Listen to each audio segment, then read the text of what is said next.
Halo guys, jumpa lagi di channel Santoso TV dan di video kali ini kita akan review HP Sony lagi dan kali ini giliran dari Xperia One. Ya, ini adalah Xperia One yang generasi pertama ya, bukan Xperia One Mark II. Dimana ini adalah Xperia One yang dirilis di 2019 lalu. Dan kebetulan unit yang kita review ini adalah yang X Jepang ya, X Inter Jepang yang versi AU atau EU. Dimana untuk saat ini sebenarnya kalau mau beli HP yang kayak gini udah enggak disarankan lagi ya, karena di Indonesia udah diterapin atau udah berlakunya regulasi pemblokiran IMEI. Sehingga kalau kalian nekat beli ini kemungkinan akan kesusahan dalam mendapatkan sinyal operator ya. Jadi saya sih nggak menyarankan untuk beli HP yang kayak gini sekarang untuk saat ini ya. Tapi kebetulan unit yang kita review ini adalah Xperia One yang kita dapatkan sebelum bulan September, sehingga ini sampai saat ini masih dapat sinyal ya, jadi masih bisa dipakai. Oke, dan di video kali ini kita akan coba sharing-sharing aja mengenai pengalaman saya dalam beberapa bulan terakhir ini memakai Xperia One ini ya. Ya, hitung-hitung sebagai referensi bagi kalian yang masih suka dengan HP-HP dari Sony. So, langsung aja ya, ini dia.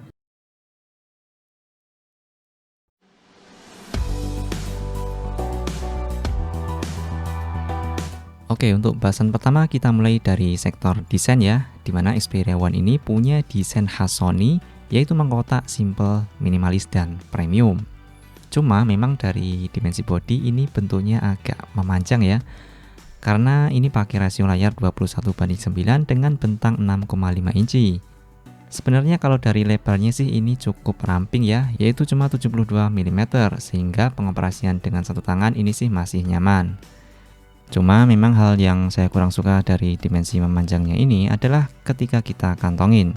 Ya rasanya memang sedikit agak ganjel aja gitu, karena dimensinya sendiri cukup panjang. Dan mengingat saya sendiri memang cenderung lebih suka dengan HP yang lebih kompak juga. Jadi sebenarnya sesuai preferensi aja sih.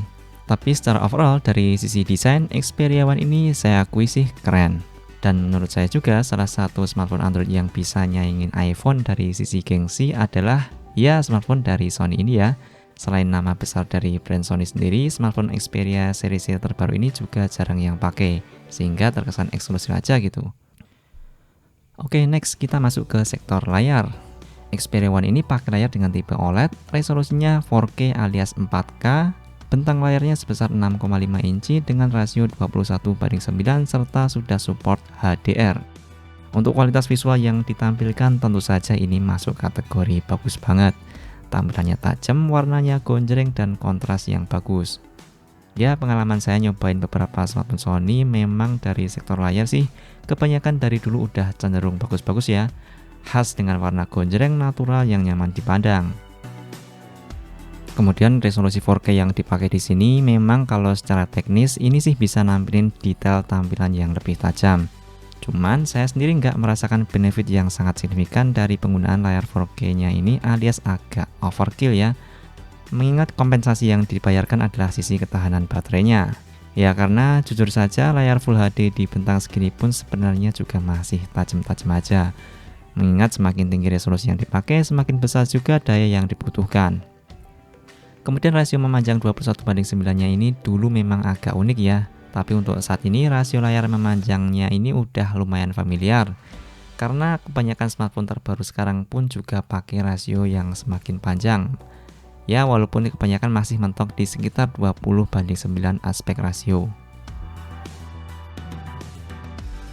Oke, kemudian lanjut ke sektor speaker, dimana ini udah pakai setup stereo speaker ya. Dan untuk kualitas suaranya tentu saja ini masuk kategori bagus. Di sini udah pakai Dolby Atmos sehingga kalau dibandingkan dengan Xperia generasi sebelumnya, peningkatannya di sini saya rasakan lumayan signifikan. Dimana detail dan clarity-nya bagus, soundstage-nya luas. Oke, lanjut kita masuk ke sektor performa, dimana Xperia One ini dibekali chipset atau SoC Snapdragon 855 beserta RAM 6GB. Untuk storage-nya kalau yang versi global itu 128GB, tapi kalau yang versi X Jepang seperti unit yang kita review ini punya storage 64GB aja. Dan jadi singkat aja, untuk performa sudah pasti ini kenceng banget. Mengingat ini adalah HP kelas flagship, jadi ini serba kenceng dan smooth lah. Kemudian kemampuan gamingnya juga nggak perlu diragukan ya. Kita coba PUBG Mobile bisa di settingan mentok rata kanan. Tapi saya yakin juga sih kebanyakan yang punya HP ini pasti prioritas utamanya bukanlah gaming. Ya walaupun kenceng tapi agak sayang aja sih kalau cuma dipakai untuk gaming doang. Untuk sektor baterai, Xperia One ini punya kapasitas yang tergolong cukup kecil ya, yaitu di 3330 mAh aja, yang mengingat layarnya punya resolusi tinggi 4K. Dan untuk ketahanan baterainya, saya simpulkan sih ini lumayan. Untuk aktivitas standar tanpa gaming sih ini seharian masih kuat lah, dengan screen on time yang bisa didapat sekitar 6 jaman. Oke, next lanjut ke sektor kamera, di mana Xperia One ini punya setup 3 buah kamera belakang yang semuanya punya resolusi 12 megapiksel. Untuk konfigurasi lensanya ada wide, ultrawide, dan tele 2 kali optical zoom. Sedangkan kamera depannya sebesar 8 megapiksel f2.0. Oh iya, jangan salah, walaupun di sini resolusinya cuma 12 megapiksel alias menurun dari seri sebelumnya yaitu 19 megapiksel yang ada di Xperia XZ3, tapi di sini hasilnya overall tentu saja lebih meningkat. Dimana untuk hasil foto-foto di kondisi outdoor banyak cahaya, tentu saja hasilnya sangat bagus, khas level HP flagship lah. Dimana foto yang dihasilkan tajam dan jernih, kemudian warna, kontras, dan HDR-nya juga bagus, dan karakter foto natural khas Sony juga masih identik di sini. Kemudian bagusnya juga karakter foto di ketiga lensanya ini baik pakai kamera utama, ultrawide maupun tele ini punya karakter warna yang cukup identik dan bisa dilihat ya pada contoh-contoh berikut ini. Untuk kondisi low light, hasil fotonya juga masih termasuk bagus, ketajaman dan warnanya masih terjaga. Cuma karena nggak ada fitur night mode-nya, maka hasil fotonya ini tidak seterang HP-HP lain yang punya fitur night mode. Cuma bagusnya di sini hasil foto low light-nya ini jadi lebih kelihatan natural ya. Jadi bagian gelap ya tetap gelap, nggak diterang-terangin. Serta hasil foto malamnya ini noise-nya termasuk minim banget. Kalau dibanding Xperia seri sebelumnya, saya akui hasil low light-nya ini peningkatannya sangat signifikan. Oke, kemudian satu hal yang cukup keren dan saya suka di sini adalah adanya fitur eye tracking autofocus. Yaitu kamera belakangnya ini bisa melakukan tracking autofocus langsung ke mata. Sehingga saat kita memfoto, khususnya yang ada objek orangnya, maka kamera akan otomatis nge-lock fokus ke mata. Sehingga sekali jepret, dimungkinkan foto akan lebih akurat dan selalu fokus ke wajah, khususnya di bagian mata.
Oke, sedangkan untuk kamera depan, kalau di kondisi outdoor banyak cahaya sih, ini bisa hasilin foto yang bagus dan tajam juga. Cuma untuk level flagship, menurut saya performa kamera depannya ini kurang fantastis. HDR-nya kadang bagus, kadang enggak, dan cenderung agak soft ketika masuk di kondisi indoor ataupun low light. So overall kamera depannya sih ini bagus, bisa hasilin foto yang tajam, cuma harapan saya sih harusnya bisa lebih dari ini. Kemudian untuk perekaman video, kemampuan maksimalnya mampu merekam di resolusi 4K 30 fps. Untuk kualitasnya tentu saja bagus dan cukup impresif, cuman untuk fitur stabilisasinya, di sini baru bisa benar-benar stabil di resolusi Full HD 30 fps aja. Di luar itu atau di atasnya stabilisasinya enggak terlalu stabil, misalnya di resolusi 4K atau Full HD 60 fps. Kamera belakang ultrawide 4K di Xperia One. Kayak gini kalau kita pakai jalan.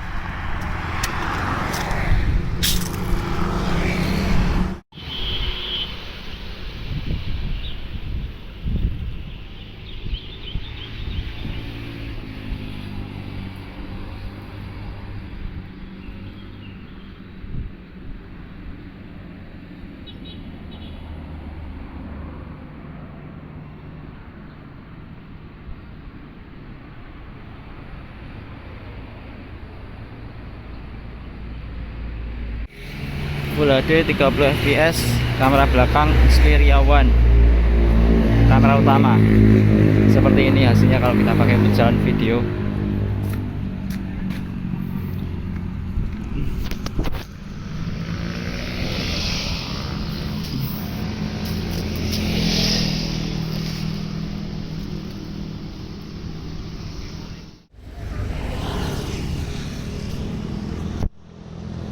Kamera belakang ultrawide Full HD 30 fps.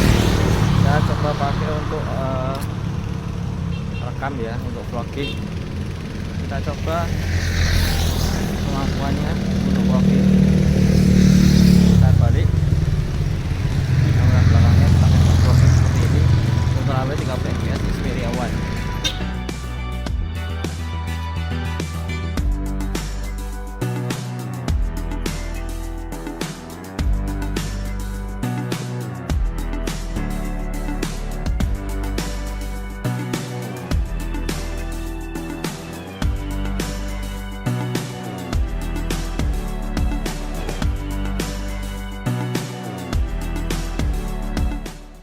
Oh ya, di Xperia One ini juga fitur Super Slow Motion 960 fps masih ada ya. Dimana setelah Xperia One ini, fitur ini udah nggak ada lagi. Semisal di Xperia 5, Xperia One Mark II atau 5 Mark II, 960 fps udah nggak ada.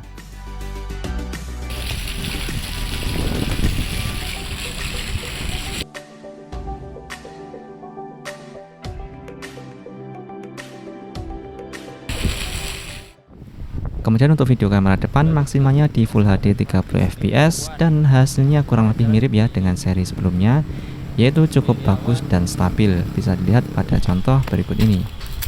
Full HD 30 fps kamera depan Xperia One, pakai jalan seperti ini.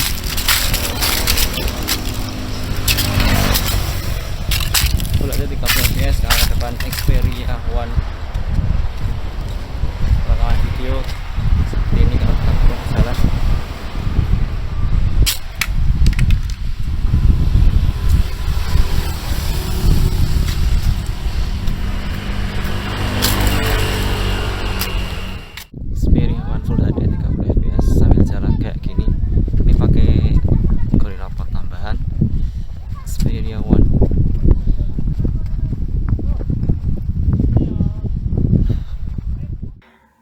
Oh ya, di sektor perekaman video ini ada satu lagi yaitu aplikasi Cinema Pro. Dimana ini adalah aplikasi perekaman video secara manual ya. Ini dikhususkan untuk pembuatan video sinematik, yang mana dulu pernah kita bahas juga ya untuk cara penggunaan dan contoh hasil videonya. Dan bagi kalian yang pengen nonton, nanti linknya saya taruh di deskripsi di bawah. Dimana Cinema Pro ini adalah aplikasi yang memang dikhususkan untuk video sinematik, untuk pembuatan video sinematik, karena di dalamnya disediakan settingan video secara manual yang cukup lengkap. Tapi memang dalam keseharian saya sendiri jarang pakai aplikasi ini karena saya sendiri jarang buat video-video sinematik, yang mana sebenarnya aplikasi ini cukup powerful ya dan handal, tapi peruntukannya atau segmennya itu agak dikhususkan, yaitu di Cinematic itu tadi. Dan perlu diketahui juga, hasil video perekaman menggunakan Cinema Pro ini adalah formatnya HDR dengan kodek H265. Sehingga untuk bisa kompatibel dengan berbagai perangkat atau layar yang nggak support HDR, maka perlu dilakukan editing lagi ya. Jadi kalau pakai Cinema Pro ini video kita nggak langsung jadi, harus diedit lagi. Dan memang kalau kita edit lagi hasilnya bisa lebih keren ya dari segi warna dan HDR-nya. Nah, bisa dilihat dari contoh video berikut ini, yang mana ini adalah saya kasih contoh untuk proses yang belum diedit dan sudah diedit. Bisa dilihat sendiri. Overall, saya akui Cinema Pro ini mampu menghasilkan video yang lebih keren dan dramatis, khususnya di bagian warna dan dynamic range-nya.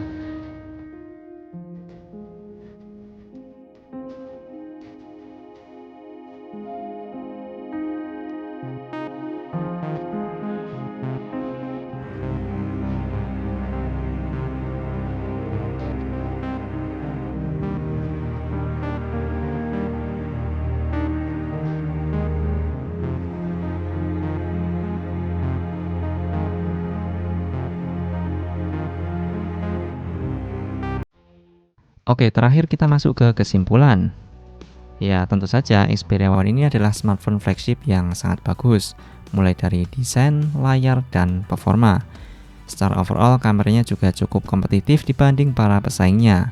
Dan bagi kalian yang suka dengan smartphone-smartphone dari Sony, tentu saja Xperia One ini merupakan salah satu yang sangat recommended. Cuman, kalau saya sendiri cenderung lebih suka yang Xperia 5 series ya, karena punya dimensi yang lebih kecil serta performa baterai yang lebih awet dibanding Xperia One series ini. Dan perlu diingat juga, ini adalah HP yang tidak masuk resmi di Indonesia, sehingga perlu pikir-pikir lagi kalau mau beli HP semacam ini. Mengingat regulasi aturan IMEI sekarang juga udah berjalan. Dan untuk harganya sendiri, saat video ini dibuat, Xperia One yang kondisi second X Jepang single SIM berkisar di sekitar 5-7 jutaan, sedangkan yang versi global full set dual SIM masih di atas 9 jutaan. Oke, mungkin segitu dulu ya video review kali ini. Kalau masih ada pertanyaan, tulis saja di komentar di bawah, atau juga bisa DM via Instagram di @santosotv. Mohon maaf jika ada kesalahan, jangan lupa like, share, and subscribe. Sampai jumpa di episode video selanjutnya. Sekian dan terima kasih. Bye-bye.